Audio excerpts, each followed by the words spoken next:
This weekend, we're making the ultimate bread oven.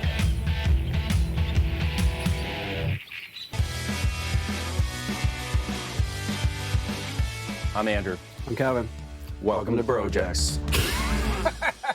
We'll start the bread oven by laying down a base of crusher dust to make a level building area. From the ground up, we're going to string together some 6x6 wood beams and place concrete pads atop them. From here, we can build our cooking area and arch using fire bricks and mortar. After a few aesthetic touches, we'll bake some homemade bread for our ultimate sandwiches, and finally fill our gurgling bellies.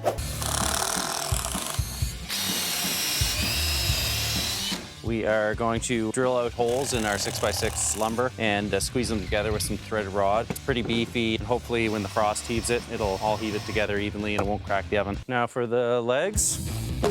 These feel insanely light after that thing.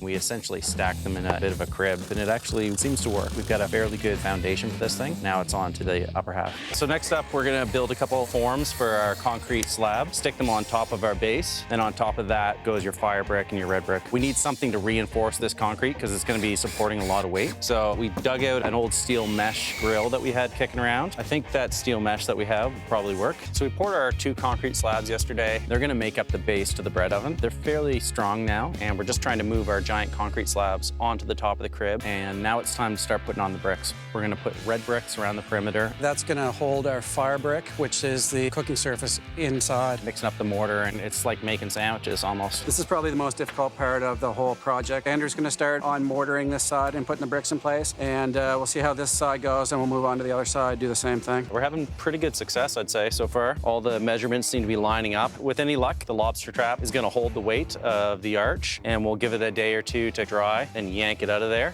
We decided to try and put a chimney in this. Got a piece of 4x4, and we're gonna stick it in there. We're gonna brick around it, then pull the 4x4 out, and then go up with more fire bricks to make the actual rise of the chimney. You hungry yet? I am very hungry. This is going to be the door to our bread oven. It's quite heavy, but what we were thinking was to just kind of rest in front of the door when you're getting the fire going, and when it's cooking time, you can lift it up, throw it away. This is the ceramic fiber blanket. It's an insulating layer that keeps the heat in the oven. Next step is to mix up some stucco and kind of cover this whole thing. We're trying to give our bread oven a bit of a cottagey theme, so we're just putting some of the rock from the property around the chimney to kind of pretty it up. We've got some slabs of wood that a friend of ours gave us, so we're putting those on the bottom. Next step is to get this out of here. For the big moment. Okay, this might be it. Oh. Just like that. It's that easy. It's pretty cool. It's very cool. Why don't we clean this whole area too and light a fire? Yeah. Oh, good one. In the oven already? That looks good. Pick it up. Wow. What next? Get out the food, get the fire going, have a sandwich. Totally. Chimney's working.